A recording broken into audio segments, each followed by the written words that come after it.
and gentlemen, it's truly a pleasure to have you with us today. What we're doing today is hosted by BrighterMonday, the lovely Rural Connect facility.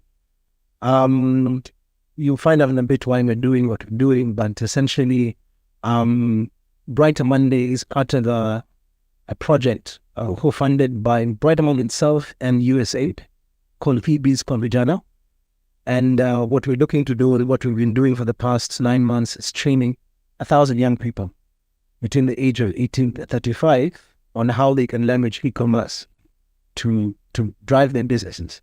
And so as part of the project, what we're looking to do is also facilitate and facilitate conversations with the industry players like yourselves to perhaps unearth some of the issues endeavoring the industry, and also for posterity, just to capture thought leadership. And so this is why we're here today. My name is Chris Otundo. It feels very good to be doing this after a couple of years. I did run a podcast as well. And so it feels like I'm back home. So today we'll be having a conversation together. I'm very fortunate and honored that you gave us the chance to hear you this morning. We have different players. We have some of the big industry players in e-commerce. We have a facilitator of the ecosystem. We have a trainer of MSMEs. And so we look forward to hearing about you and what you do. So BrighterMonday, perhaps to start there, is one of Kenya's largest job marketplaces. So we too are in the e-commerce space, and we pride ourselves in matching talent and providing local solutions to really support organizations to find the best talents to power the organizations. I'd be curious as well to find out what you all do. Perhaps we can start with the Minal on the corner there. It'd be lovely for the audience to hear where you work and how you contribute to the e-commerce space. Thanks, Chris, for having us, and it's lovely to be on this panel. So as you mentioned, my name is Minal Pattani. I am the e-commerce lead at Safaricom, and I'm sure you've all heard about Masoko. And really for Masoko is to be transforming lives for the future of not just Kenya, but I think Africa is large is really our vision to get into. But I'm sure we're going to have very interactive conversations today. So yeah, that's just my introduction for now. So yeah, okay. Can you go down the? I'm from Kilimall, Michael. Actually, this year is for Kilimall is a new milestone. June, Kilimall already founded 10 years. Wow. In Nairobi. Yeah. Kilimall's lane is very interesting. Some Tanzania, the consumer, they give us the go-go. Negative 1-star review. Why? They say, why Kilimall not coming Tanzania?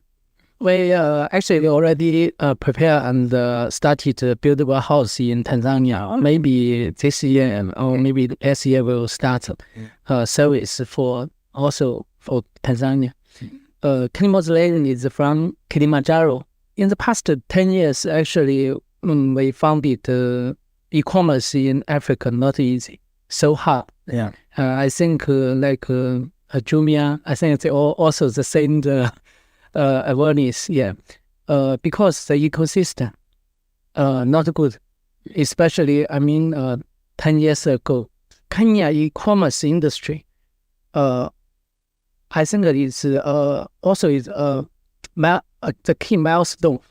That means the ecosystem, customers, the consumers, the awareness already accept online this way. Yeah, I think for all the SME, it's a good the condition, a good environment. I think through the e-commerce way, that is the best. Absolutely. Thank you. Thank you so much. And that's I think some of the conversations we have today around the challenges and all of you are facing. How we sorting them out. Yeah. Chris, over to you. My next thing. Yes, it's indeed a pleasure to be here. My name is Chris Odongo. I am with Wylde International, delighted to serve as the CEO. And just picking up from where Michael has left in terms of unique business models, because that's what we do. That's how we help SMEs that are in the e-commerce space. It's not so much about duplicating and all of you trying to sell phones, but it's about you as a business owner figuring out what is the value proposition that you're offering to your customers, so that then when you leverage e-commerce platform, then you're actually meeting real customer needs. Because what the platform does is really just connect a customer to a service provider, but the customer's need has to be clear. And also what we do is we help business owners, so these are small businesses, medium-sized businesses, and even large businesses, to understand what their customers' needs are, and then to build a value proposition that responds to that need, and therefore then build a business model around that.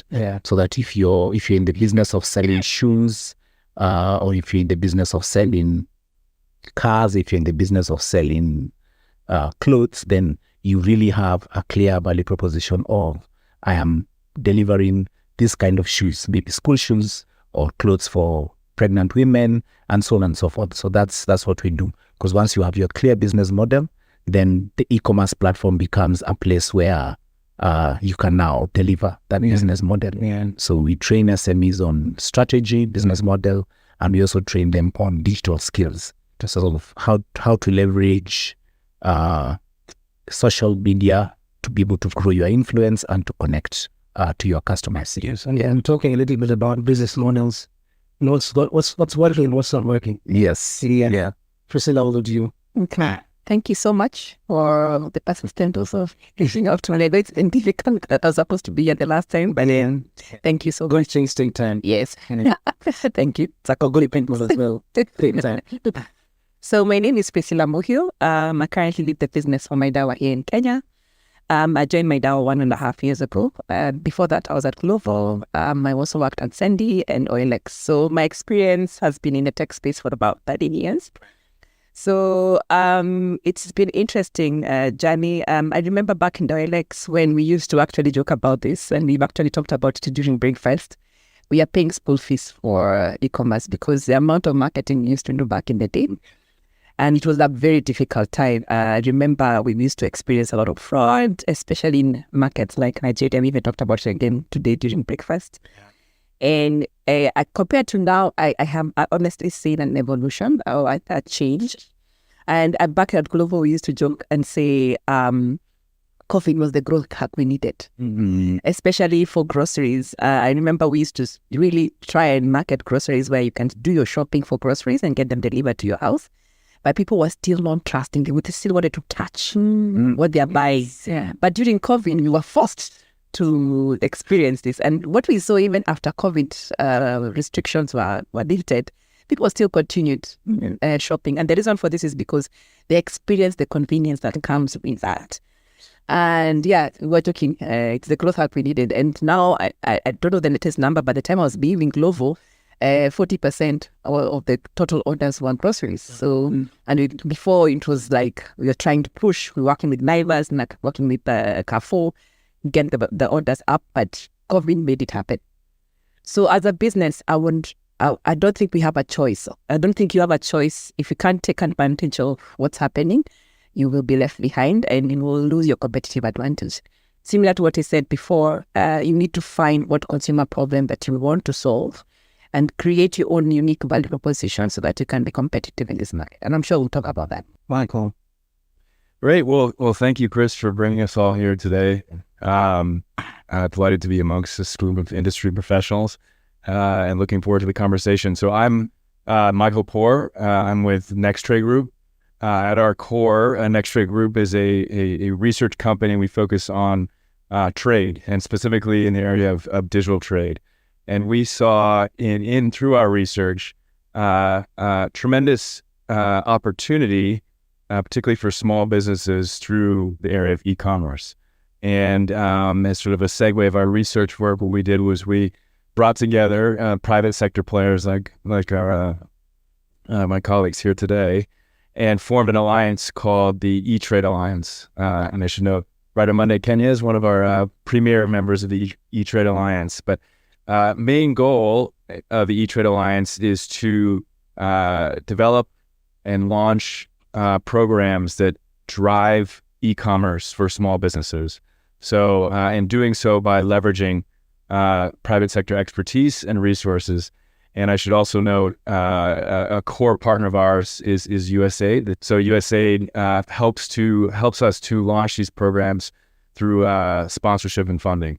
So I think important to note, one of our programs we're partnered on is the eBiz program, which we're working on with BrighterMonday, and has been a really fantastic program in terms of the impact and value it's having to small businesses and entrepreneurs here in Kenya. And I think we'll probably talk a little bit more about that.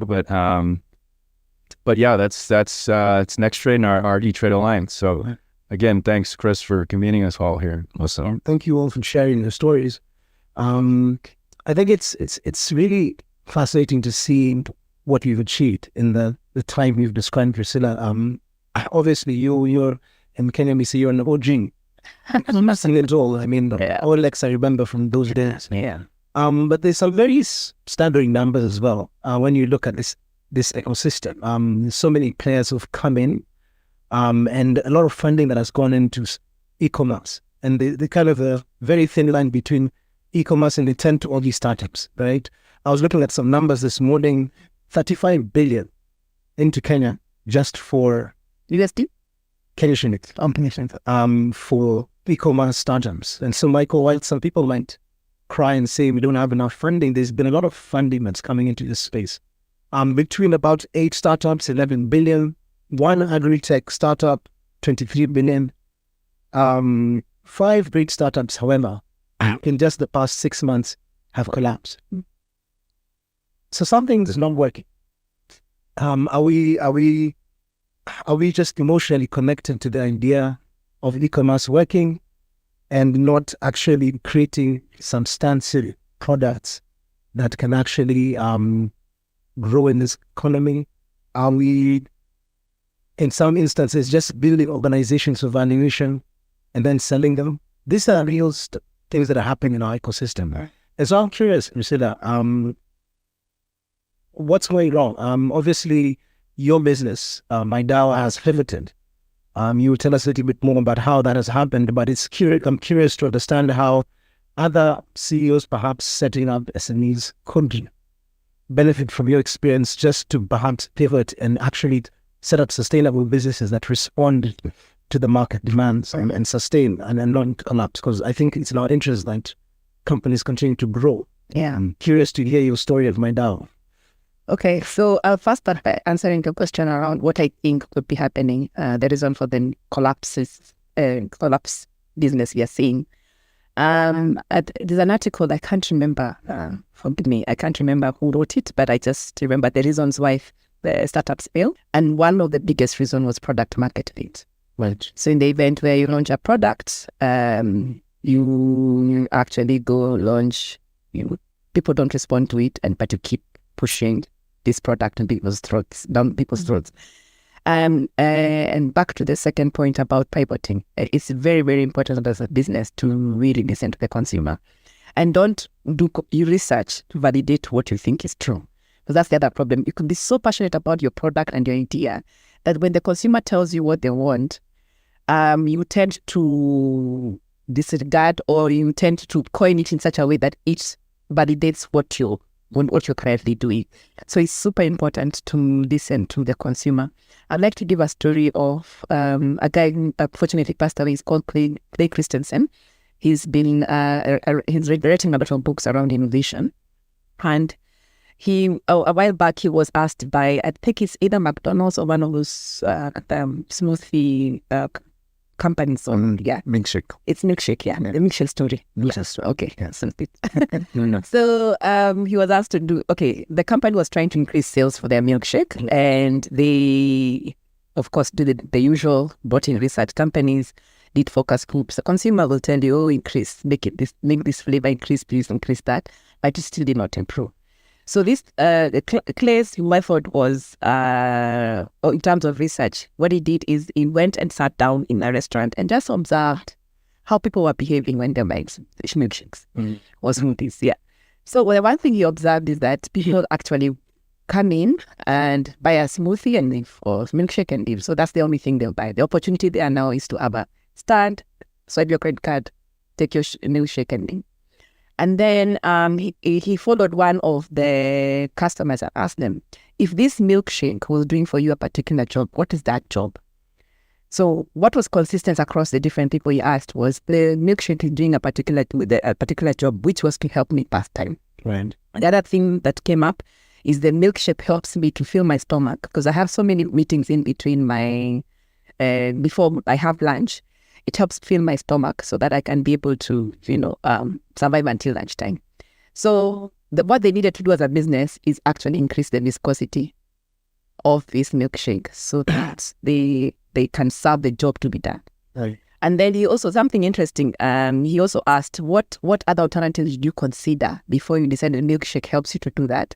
And the other alternative was someone considered a banana. Someone considered a donut, but a banana was a bit messy when you're trying to, when you're driving, for example, and you're trying to eat a banana. So you would not think that a banana is a competitor. You would not think that a donut is a competitor, but it is because it's doing the same job for this consumer. So just really understanding, the lesson from that is really understanding the job to be done is super important because a consumer wants to move from circumstance A to B. Right. So you need to help them move from point A to B. If Henry Ford had asked people what they wanted, they would have said a faster course. But they really wanted a way to move faster. Correct. But he came up with an innovative way, which is the car. Correct. Yeah, so really understanding the job to be done is... So MYDAWA. Yes, so one of the things we observed is people were still coming in to pick up their products. They would order online and still come and pick up their products. At some point it was 10%. Then we asked ourselves why. And because of that, we've set up a pickup point and actually a POS. You can come to the warehouse and actually buy.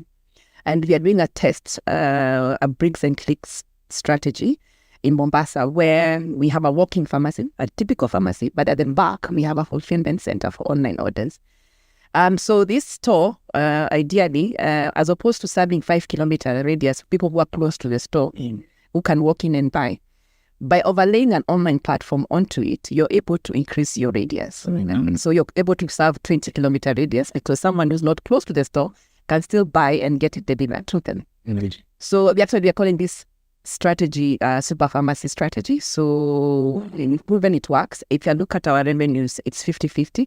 Online revenue versus offline is 50-50. Right. Whereas if we only had, we didn't have an online platform, we probably have the 50% of the offline, right? So yeah, I think the future of e-commerce also is omnichannel. Give people options. They can walk in and buy. And they can also order from an online platform. So back to your question in terms of being concise and precise, as I told to me, listen to the consumer, understand the job to be done, and time what accordingly. Got you. Yeah. Got you. Yeah. But in the case of Masoko, and thank you so much. Masoko went big, took on the giant e-commerce, but has since pivoted and is kind of scaled down. Again, responding perhaps to the market, I'm curious to hear what your story has been and what the journey has been and why you've pivoted as you have. Yeah. I mean, Masoko, I think everyone knows that, Safaricom doesn't do anything on a small scale. Yeah. You want to go big or you go home. So really when Masoko launched, we wanted to become the Amazon of Africa. And, we had all the categories online.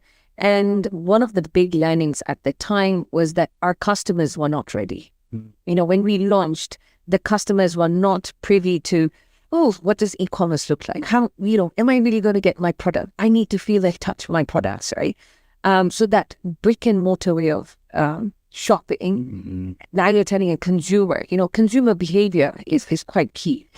To get them to shift into now, ordering something online, that was quite difficult. As Priscilla mentioned, COVID was a catalyst. I think across the globe, everybody kind of had to get and were forced to now start shopping online. And because that happened, consumers then started looking at the added advantage that they got by having convenience and at their doorstep. I don't have to go in and walk into a shop. And I think that was the time when we realized that, there are a lot of costs there. Of course, as you mentioned, why do startups, collapse, it's because of the costs, not being ready for the consumers at the right time. And so when we sat back and we listened and we looked at ourselves and we said, instead of digging ourselves into a hole, why don't we listen to the fact that, one, what do our customers already need? There are other key players, in the markets as well. So why will we now start looking at a niche and looking at that? So hence the reason why Masoko pivoted into just now providing devices and accessories, and now ensuring that whatever device a customer purchases on Masoko has a value add to it. So when we look at, I think if we look at our country at large, we're moving to becoming a digitized nation. Everything in terms of, you want to go get your e-citizen, your passports, your any sort of government service that you need, it's going into an online platform. So hence the reason for that to happen, you need to have a 4G device. So if you look at just overall as a Safaricom strategy, is we're listening to our customers and growing and moving with them. The other thing that also has come up is the economy is running in a way that we want to purchase devices, but then we don't have the funding to just buy some of the devices outright. So what can you do? And one of the things that has come up is device financing, and it's something that's really growing and it's mushrooming, and that's some of the key play areas that we're listening to our customers, and they're saying, I really want to buy a good sort of essential, iconic device, but how can I purchase it but I don't have the funds to do it. So device financing is a key play, that we really want to explore as well. So I think we've really heard what our customers want, and we're just focusing on that. And the Omnichannel is a key sort of plug point for us as Safaricom, right? Safaricom as a brand, I think, is trusted by all. It's known by all. I know a lot of e-commerce players struggle with that initially because you come into a market, they don't know who you are. And with us, I think we have the advantage of kind of saying we're a brand is a brand. We're a trusted brand. We're known. We're transparent. We're honest. Now we just need to simplify the sort of customer journey for our customers. And what we're saying is essentially don't dive into your idea. No. Pivot it. Absolutely. Of course, correct. And if you know something's not going right, and I think especially for SMEs who are looking into starting a brick and mortar, have an e-commerce solution. I think every business should have an e-commerce option to their business. Because, as the omni-channel conversation keeps growing and coming about, it's the way to be, it's the way of life, it's the way to have it. I guess you're referencing my earlier point around the monies that have sunk and poured. And depending on how you look at it, it's not really sunk because we're actually building the ecosystem and learning. But the thing is, at what point are people making these decisions to pivot? Is it too late by the time they're making these decisions and therefore having to then shut down? I think that's the speed of the pivot is also, I guess, critical. I would say. I think we were able to kind of, snap out of it. We wanted to become the Amazon of Africa. But we snapped out of it quickly. And we realized, hang on, our customers don't need, and I'm not ready. Let's not, keep adding fuel to the fire. That's not going to get us anywhere. So speaking of snapping out of it, there's some very cool stuff that's coming out of the globe around technology. And Sephora in France is saying we can now try and make up online. We can test our clothes like in virtual showrooms. I mean, really cool stuff. And obviously, sometimes we're tempted to test some of the ideas.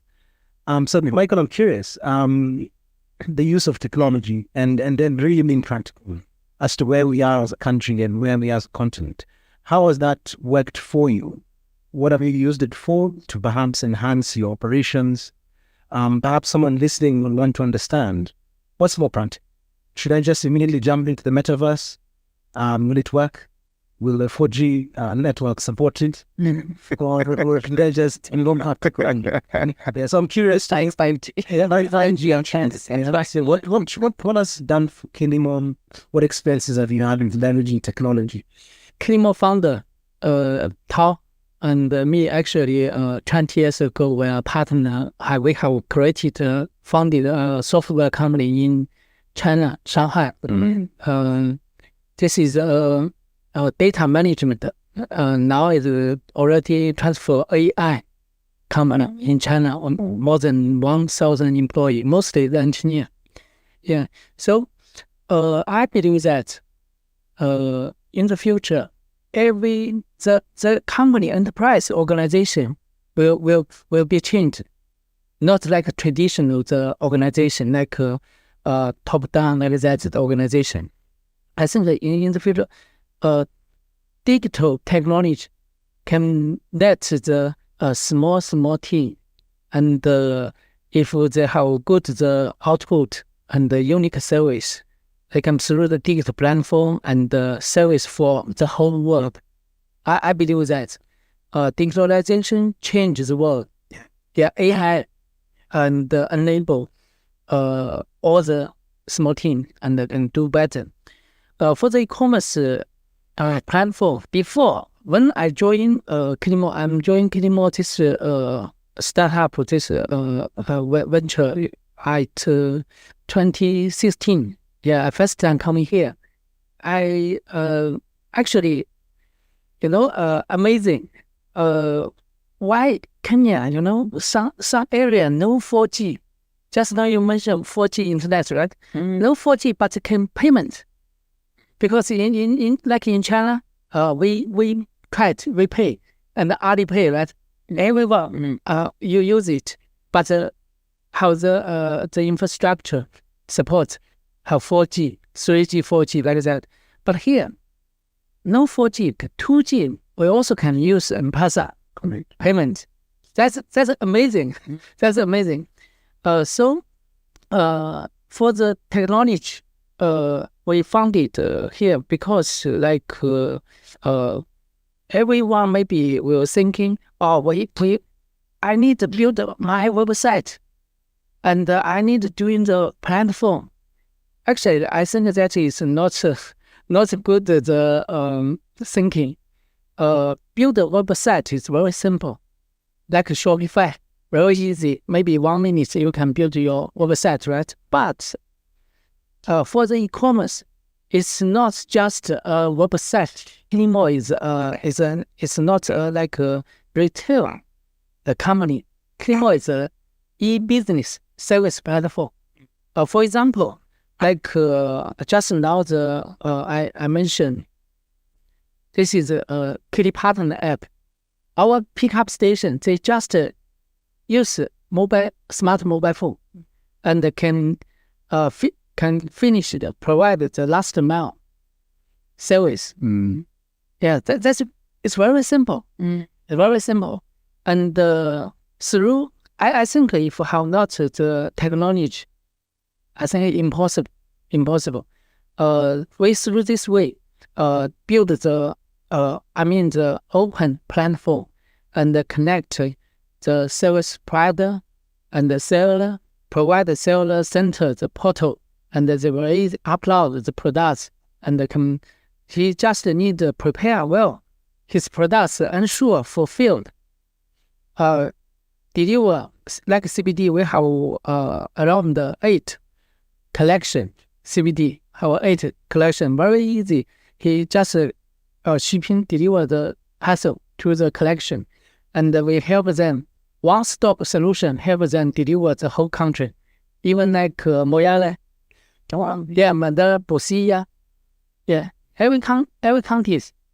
I think this is technology brings benefit for all the small SME. If I as a SME company, I will use well the e-commerce way and like marketing by service. Yes. The first step, I'm not suggesting do much more the build self the website and marketing more. Don't do that. Why? For example, like Facebook, Instagram. Yeah, you can grab some customers, but actually, social website, the trust less.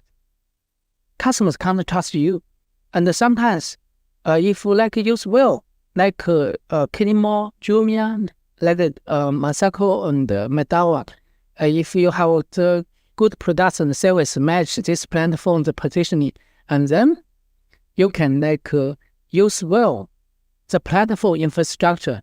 Like just now I mentioned, Kilimall, a person, if deliver to Mombasa, 129 delivery fee can reduce your cost. Reduce the cost, yes. And second, because for the first time, the consumer consuming on your service, he not yet trust you, but through the like Kilimall, the consumer trust Kilimall platform. Platform will holding the money. When your service or parcel finishes, completed, then settlement for you. Consumer will trust you more, right? So you can through this way build your service or your products, the brand, and in the future you do well, do better. Yeah. I think that is a key. And I love what you're saying. You start small, focus on the basics. Yeah. And product. But also your story is very inspiring. Your hometown, the people are developing speakers. My hometown is Soapstone. And we can offer the world.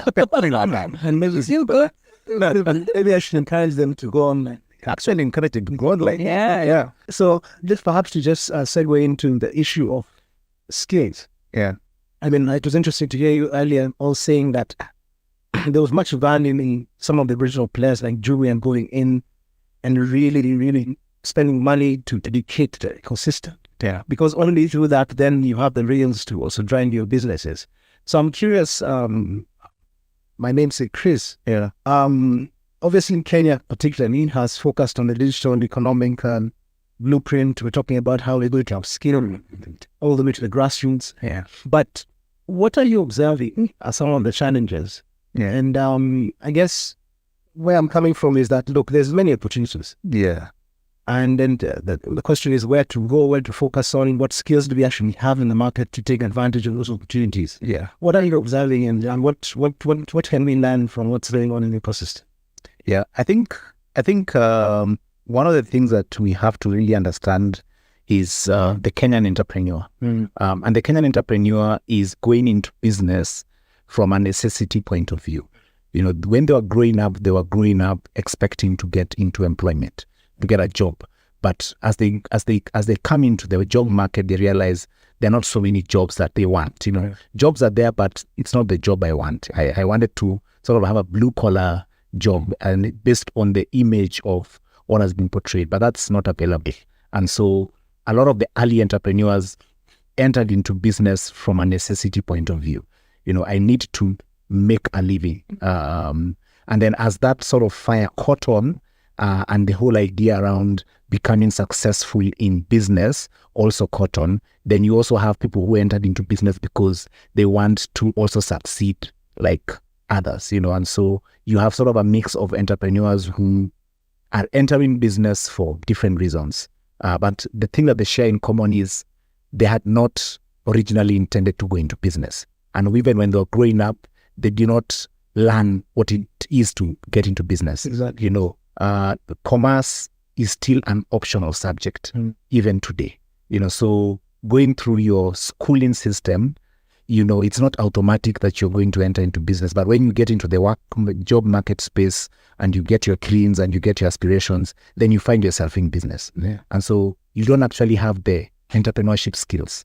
You don't understand what it is to understand a customer's need, to understand a customer's, the nuances around all that. And so entrepreneurs go into the jobs, into the marketplace, into the business space, but they don't know how to run their businesses. Right. And so that then becomes a glaring need of educating and empowering and giving people the skills and knowledge they need to actually succeed. So even before going to the technology, there is the fundamental commerce. Yes. They don't understand. Yes. Before you get into it, there's a fundamental business model of my business is about helping people do something, you know. And she gave a very good example, which we actually use in the partnership and in the learning.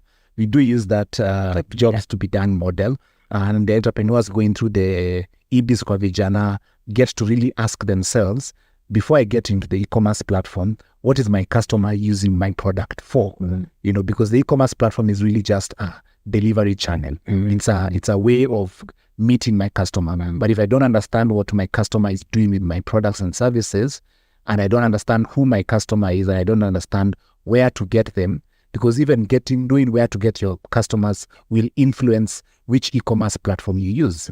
You know, and I like what Michael is saying in terms of, do you want to build your own platform, or do you want to focus on understanding your customers' needs and leveraging on an existing platform to meet your customer? So this knowledge is not there. And so you have thousands and thousands of people in business who are learning on the job.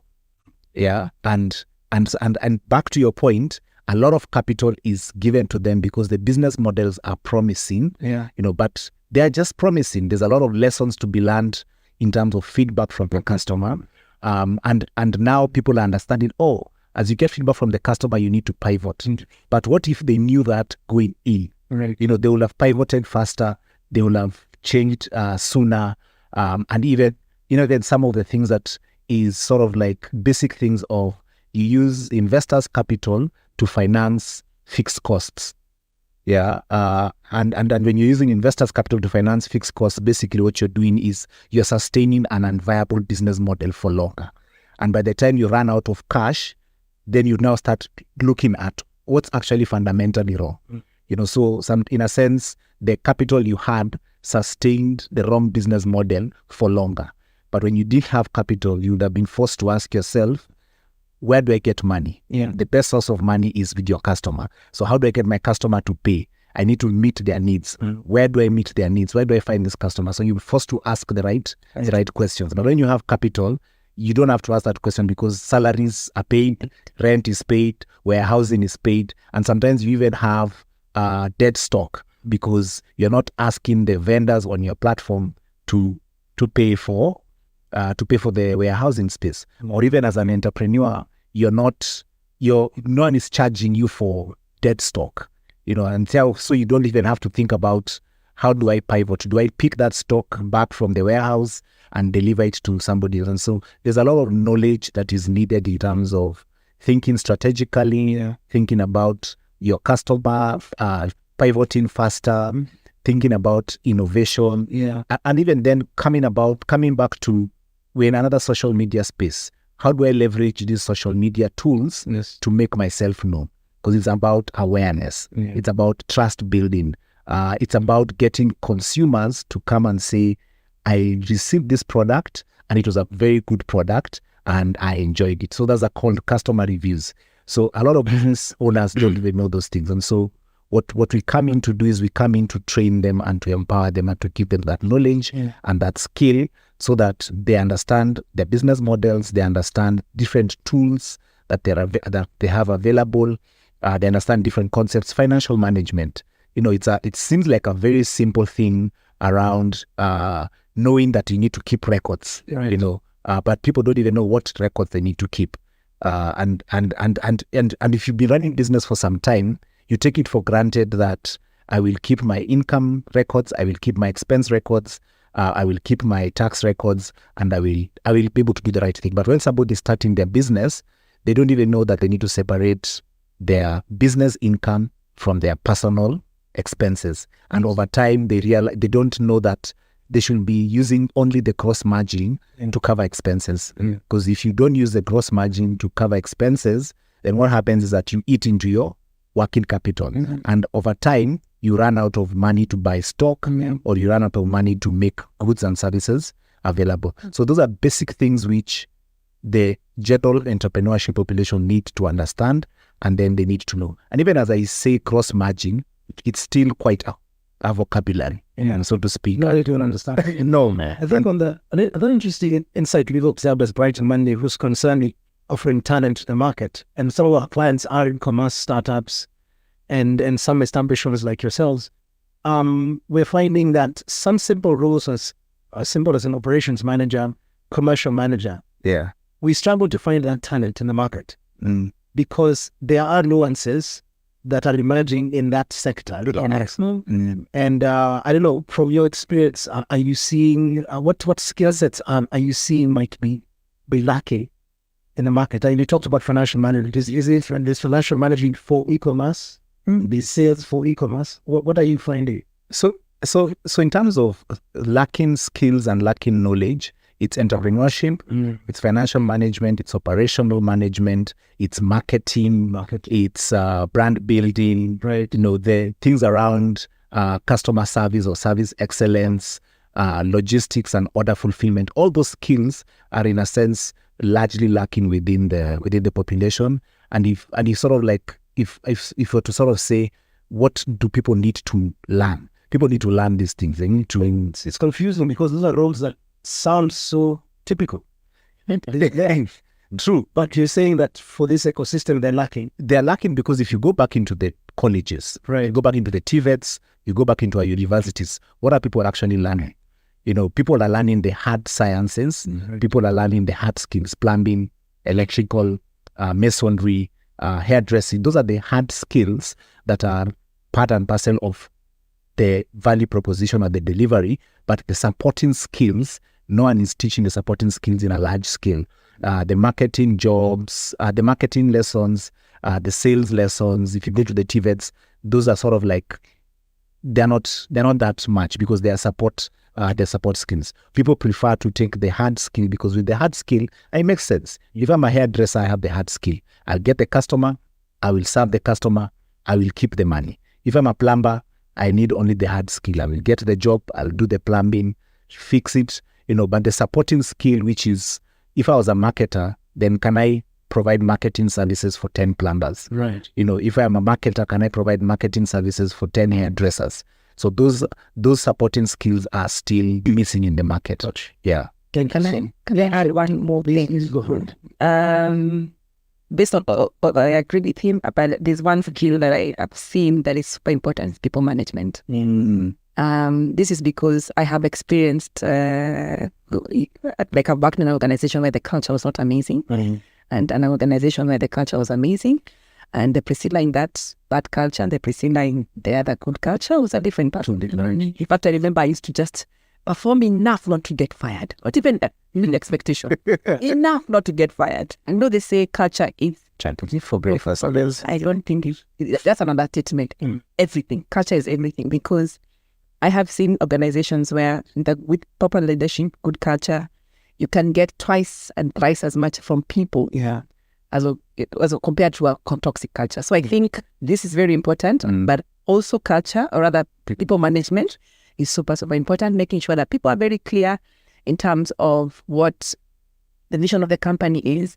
People know what is in it for them as well, because at the end of the day, we are all selfish human beings, and fortunately or unfortunately, you have to tell me what's in it for me. Okay, fine, I joined the organization, I believe in your mission and vision, etc., but what is in it for me? And then give me a conducive environment to thrive, allow me to do my job. I believe in hiring very good people and get out of the way, let them do their job. So that's also something. We're talking about e-commerce, and one of the SEO that already focused on the platforms, on the technology that you need. At the end of the day, an e-commerce is a business. It's a business. It's a business, and a business requires all these things, otherwise it won't succeed. So culture, so perhaps some of those companies have gone down and sunk billions. It's just down to the culture. That allow a business to thrive. Facilitating innovation. Speaking of facilitators, you work for an organization that's trying to support the continent to upscale, to influence policy, influence some of the infrastructure decisions being made across. And so, again, the Kenyan context is quite a number of interesting developments, and we've just launched something they're calling a national e-commerce strategy, which is great for us, right? And I guess you're probably familiar with it.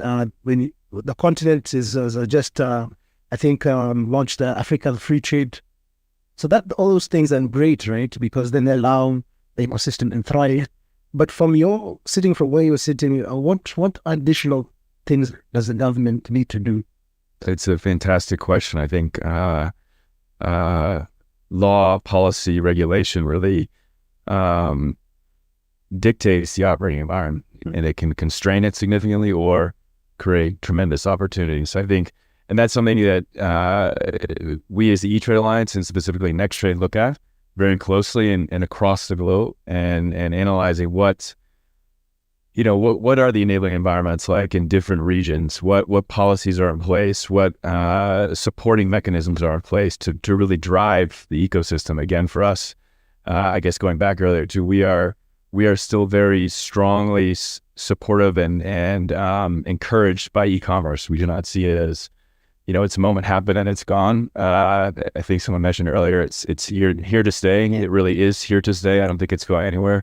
I don't think you can avoid it either. So if you're a business operating, I think you have to be considering e-commerce. So in that context, we like I said, we look at this very closely. So promotional regimes coming out in terms of trade agreements or AFCFTA, for example. AFCFTA now has a specific component to digital trade, and that was just finalized and signed, I believe, in February, which should enable the e-commerce ecosystem continent-wide.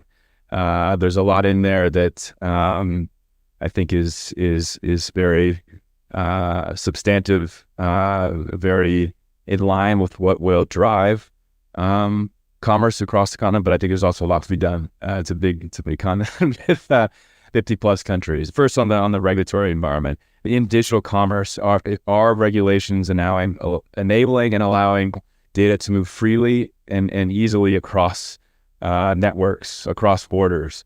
Is our payments being processed freely, easily, fast across networks, across borders? Tax policy, are taxes that are put in place burdensome for small business, particularly to sell online? And then is it safe? We were talking earlier about fraud.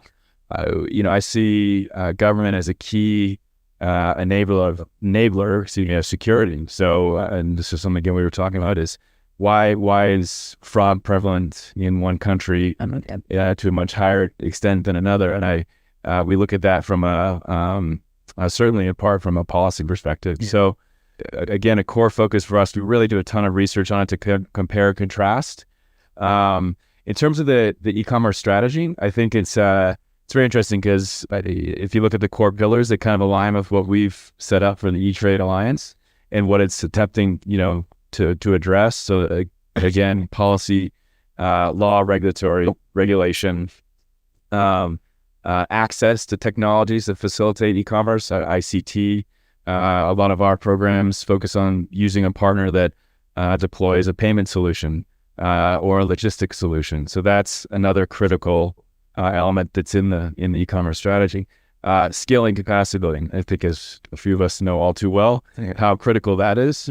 So technology is there, the opportunity is there, but if you don't know what to do or how to sell online, it's a wasted opportunity. So that's a big focus for us.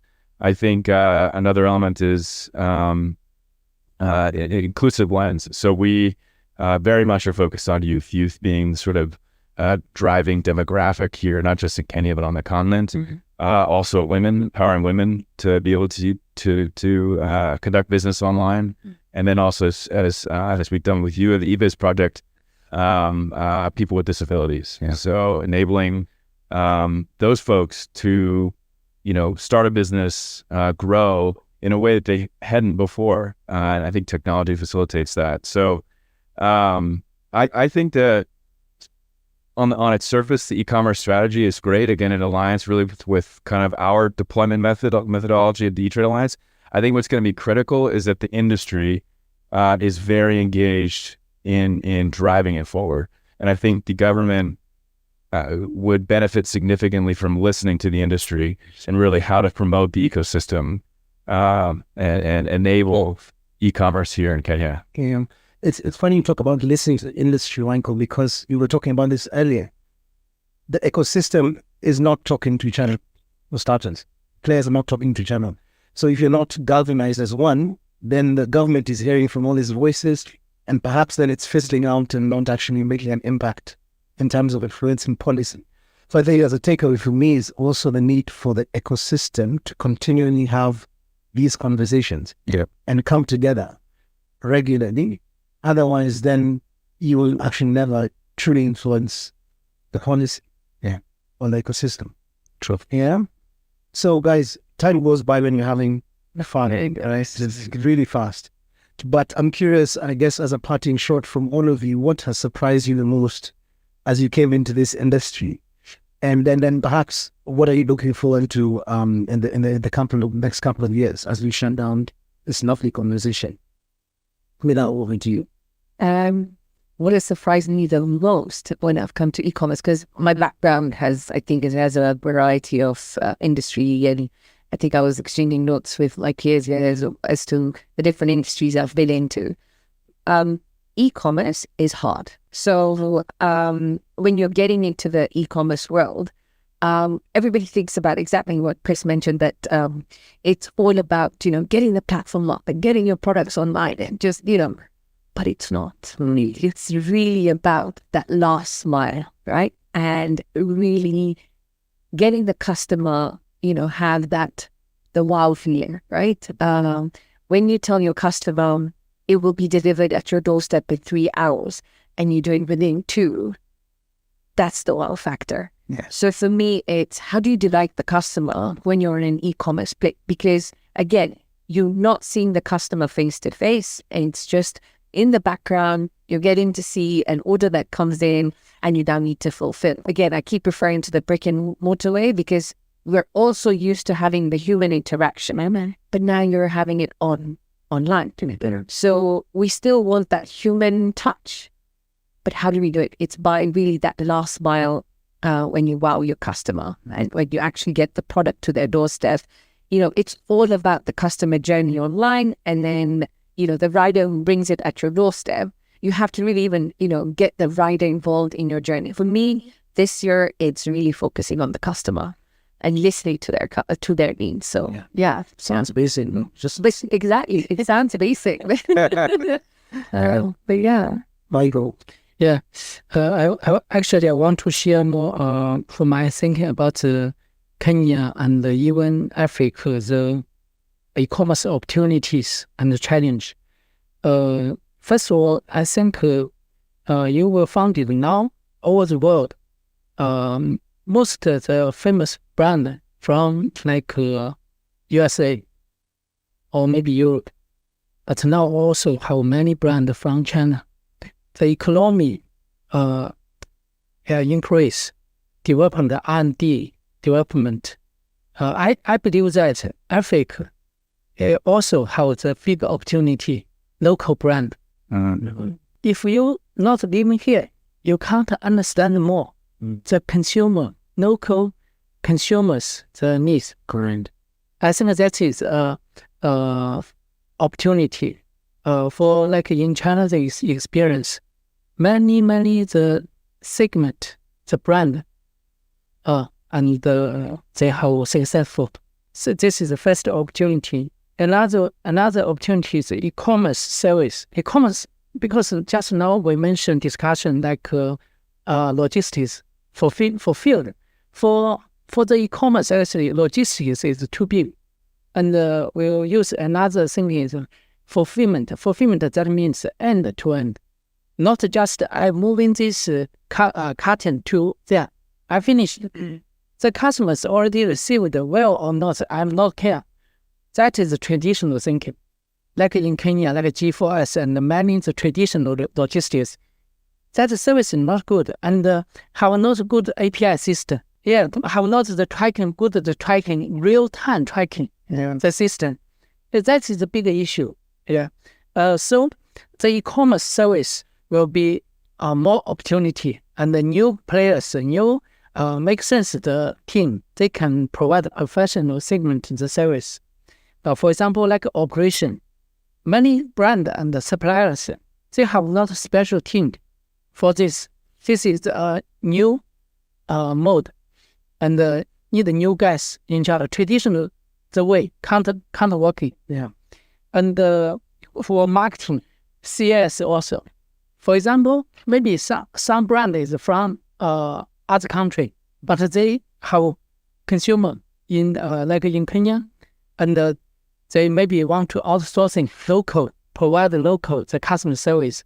That's also the opportunity. Yeah, actually, Kilimall already provides some like this the service for foreigners brand coming Kenya this market, and I think this will also can create the jobs and training more talents. That's a good opportunity. And another one is online store, local market, and also cross-border e-commerce.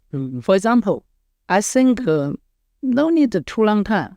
We'll have more Kenya, the company, online selling, open Amazon store, selling products to USA. Yeah, like EPZ have many factories. They make the export the products to USA, like a Costco, Walmart. I mean, that means Kenya can make the good quality products, and also financial. Actually, we already start working with some banks like NCBA, Avasa, or also like Safaricom and Pasa. If they can, if the seller authorizes us share the transaction data, yes, for the financial service provider, and then they can provide the lower interest. Yeah, the lending the service. I think that is a very good, can reduce the cost. I have visited some like for microfinance, the service provider. 1 month the interest, the higher is 25% in a month. Yes, it's ridiculous. It's too high, Like I think you in USA is very low. In China, like a supply chain financial service per year, maybe around 3 to 5% per year. Very low. Why low? Because the risk, all the data, all the data be there. I think the financial and also have the opportunity through the e-commerce. And the challenges for SME doing the business is, I think, the capital, especially the working capital. Yeah. Maybe, stock is easy. If you have money, you can purchase too much more stock. But if you can't sell, that's dead. Still stock. Really. Even this year I earn the big amount of the money. But when you review, you found, just stock. Yeah. The money is the stock. That's a big risk. And the second is, the supply chain. Because now in Kenya, local manufacture not good enough. So that means you need purchasing cross-border and very long time. So shipping time. That means you need to prepay. And maybe during this time, the exchange rate and also too many the environment maybe already changed. Maybe the customers' needs also change. That's also the bigger risk. So supply chain. But we believe that in the future will day by day improvement, because every challenge, I think, if we can solve this issue, that is an opportunity. Yeah, thank you. Well, it's fantastic. Some of the ideas you come up with are so profound and practical. Yeah, and I think Chris, like you have a lecture, no? Yes. I mean, he's giving us the full hints.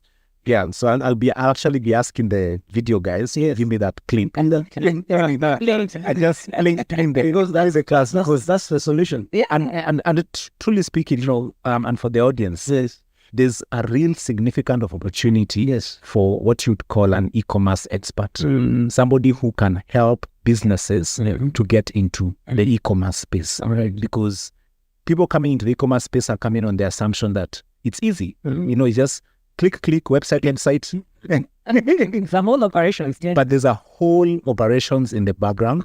And you rightly said that in today's market and in today's economy, you cannot afford to ignore e-commerce. Every business needs to have both the online and the offline, brick and mortar, omnichannel. So you need it, but we don't have the skill sets and exactly. Yes, and so for me, what I'm thinking is there's an opportunity for what you'd call an e-commerce consultant or an e-commerce expert. And I think businesses out there need to look for knowledge providers like us who can help you with your business model and definitely then help you with your journey of getting into e-commerce. And in a sense, it makes for me a lot of sense why then even the eBiz kwa Vijana project, where we are really helping SMEs and young people get into the e-commerce space, because it's not obvious.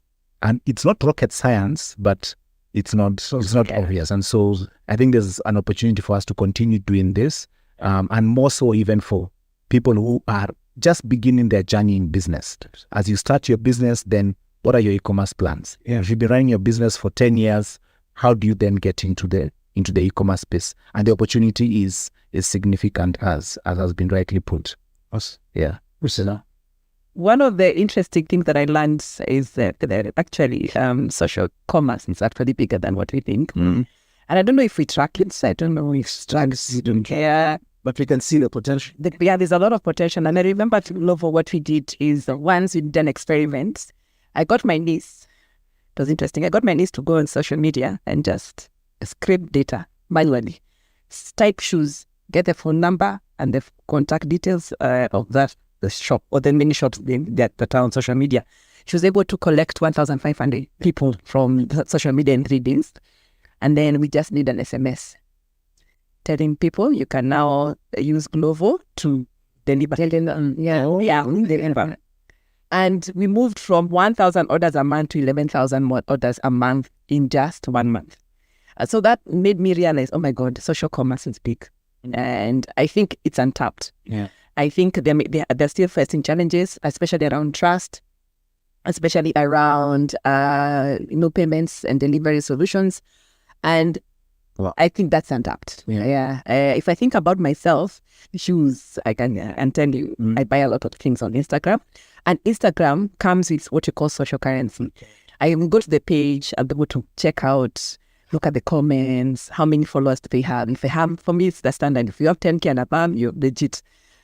So you check out the comments, see what people are saying. So it kind of gives me some level of comfort when I'm dealing with that person. Social commerce is actually bigger than what we think. And I realized that when I was at Global. The other thing that shocked me or I realized was power of data. With e-commerce, it gives you the opportunity to collect a lot of information that can be used in terms of making faster decisions. I can give an example. If you want to do a customer acquisition campaign, what we do at MYDAWA right now and you get at Glovo is to understand which brands bring new customers. And if you know, for example, KFC or in our case, diapers bring new customers, then just do a big campaign focusing on diapers and you'll find that. That's why you see MYDAWA is focusing on diapers because it's our acquisition category. We realize that people first come through diapers and then you can figure out how to then they can buy that, I think. So just that will not be able to do it without data. And also data can help with what we're talking about, fraud. At MYDAWA, we are able to tell, for example, X number of prescription came from a particular doctor. And it seems to be, hey, there's something going on here. For example, this doctor is supposed to be a pediatrician, but they're prescribing ADHD products. So you can check thinking, yes. And then inform the insurer because it could be a fraud pattern. So just being able to detect fraud using data is important. And last but not least is, I remember actually when I was thinking about it, at OLX, we were the first ones to know there's a problem with quails. Because I remember that day we woke up and all of a sudden we had 6,000 listings of quails, quail eggs and quails. So we knew the quails market is gone. Everyone is selling quails. So this whole bust about quails, if you remember, and we could tell in advance in terms of data. So the power of data in terms of fraud detection, enabling you to make faster decisions and getting trends. Yeah. Wonderful. Thank you so much. Thank you. Yeah, I think just to add on 2 points that were made, I suppose first with Michael, just acknowledging coming out of all of our training programs, all the feedback we get, we do a lot of surveys to analyze, impact of our programs. I think the number one thing that always comes back from the small businesses, their number one need is always access to capital. It seems to be a recurring thing, and I think that's something that we're very keen to try and address. I think a lot of people are, but I wanted to highlight that, and also Priscilla, what you mentioned about the social commerce. That we design our training programs particularly in terms of where the small business is at in their maturity, and we look at it like on a spectrum of selling. So just do they have a brick and mortar, and they just selling out of their house, and do they have, just as you were alluding to, Chris, earlier, the skills to know how to just build a business, up to, can you get them online, and then can you get them socially selling, and then on a platform, and then our sort of pinnacle is get them selling to the US, or to Europe, or just abroad in general, selling to Nigeria or somewhere else on the continent. And what we found is, on that spectrum, most people are social selling. So that was a resounding feedback we have. So I just wanted to make note of that. I think for me, the biggest surprise is just how much opportunity there is here. Yeah. So I come from a little background from San Francisco, which is sort of a tech hub of the world. I wasn't expecting it coming here, but I have the same sort of impression here. Yeah. Nice. Which I just wasn't expecting. I think is really neat. Again, it presents tremendous opportunity. I think there's been tremendous technology adoption. I think technology is uplifting. I think you also have a very capable, intelligent population here, a young population, young, eager, determined population. And so for me, it's how do we, through our programs, enable the population. And when I hear, I'm taking a taxi and the driver has, an advanced degree and doesn't know what to do for work, so he's driving a taxi in the meantime. And so I'm thinking, well, how do, first was, have you heard of BrighterMonday, can you? But how can we really enable people like him or her to use digital technologies to create a business, to be employed in a higher paying role. So I think, just in summary, I think the surprise was how much opportunity there is here. And for me in our programs, that was incredibly encouraging. Thank you so much, good people. I was hoping perhaps for something more complicated, but you guys have come up with very simple things that all of the CEOs, business leaders, potential SMEs looking to jump into e-commerce hopefully can take home. Just to quickly summarize, perhaps, we started off with talking about pivoting and how you, Minal, Priscilla, have been able to do that. I'm sure Kilimall has done that as well because you've been around long enough. And that the concept of keeping it simple. I mean, there's all these technology advancements, but just keep it simple. It's not really about the technology and the big tools. It's around keeping it simple. Focusing on the right skills, really identifying the right people to drive your business, paying attention to that space because it can be taken for granted. Yeah. And then I think for me, listening to the industry, again, sounds very straightforward, but just really being able to listen and pivot accordingly. And lastly, around the issue of regulation and the power of regulation and the fact that some countries perhaps are enjoying certain benefits just because the regulation is working. And so, but I think they also send to kind of influence that regulation, the industry needs to then come together to influence. I heard from Professor Michael Muhiu on some of the opportunities that truly exist. I think you articulated it very clearly for us. And I'm hoping that someone in the call is still a business opportunity, and hopefully we then have more customers for Chris, my namesake, who will then be able to support them to set up. Obviously, I've also seen an opportunity from my soapstones from my village. Yes. So there's truly a lot that we benefited from today, I hope. Welcome once again to this ongoing series. This is the first of many that BrighterMonday we facilitated. We're calling it a leadership series, and we started off with the e-commerce. So you're the pioneers. Thanks. Once again, my name is Chris Otundo, CEO of BrighterMonday. We were excited and rightfully so, because we've enjoyed the forum today. At least I have. Thank you once again. Thank you. Thank you, Chris. Thank you.